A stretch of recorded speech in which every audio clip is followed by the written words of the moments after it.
Est-ce que tu savais qu'il existe un texte biblique qui a traversé des millénaires et qui continue encore aujourd'hui à consoler des millions de personnes?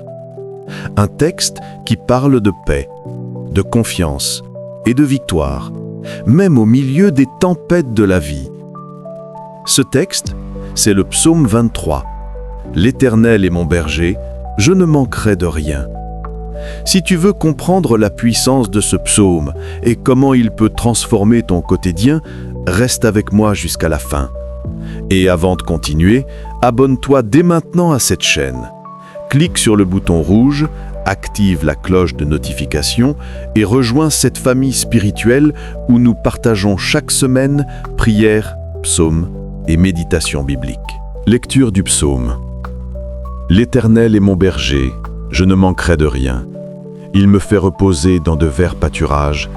Il me dirige près des eaux paisibles. Il restaure mon âme. Il me conduit dans les sentiers de la justice à cause de son nom. Quand je marche dans la vallée de l'ombre de la mort, je ne crains aucun mal, car tu es avec moi.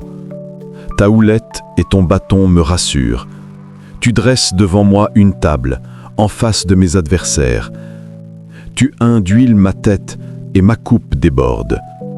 Oui, le bonheur et la grâce m'accompagneront tous les jours de ma vie, et j'habiterai dans la maison de l'Éternel jusqu'à la fin de mes jours. Contexte. Ce psaume a été écrit par le roi David. Avant d'être roi, David était un berger. Il connaissait le rôle d'un berger: protéger, nourrir, guider. Quand il appelle Dieu « mon berger », il exprime une relation personnelle et intime. Ce psaume n'est pas seulement une poésie, c'est une déclaration de foi, méditation verset par verset. Verset 1. « L'Éternel est mon berger, je ne manquerai de rien ». Dieu n'est pas seulement le berger du peuple en général, il est ton berger. Il prend soin de toi. Si tu marches avec lui, tu ne manqueras jamais de ce qui est essentiel pour ton âme. Verset 2. Il me fait reposer dans de verts pâturages. Il me dirige près des eaux paisibles. Dieu ne nous conduit pas dans le chaos, mais dans la paix. Les verts pâturages symbolisent l'abondance, et les eaux paisibles symbolisent la tranquillité de l'âme. Verset 3. Il restaure mon âme. Il y a des moments où nous sommes fatigués, blessés, brisés. Mais Dieu est un restaurateur. Il guérit nos blessures intérieures. Il renouvelle nos forces. Verset 4.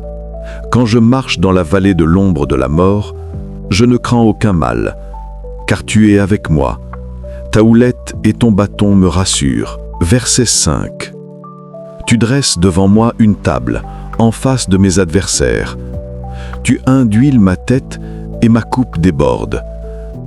Oui, le bonheur et la grâce m'accompagneront tous les jours de ma vie, et j'habiterai dans la maison de l'Éternel jusqu'à la fin de mes jours. Application pratique. Comment appliquer ce psaume dans ta vie quotidienne?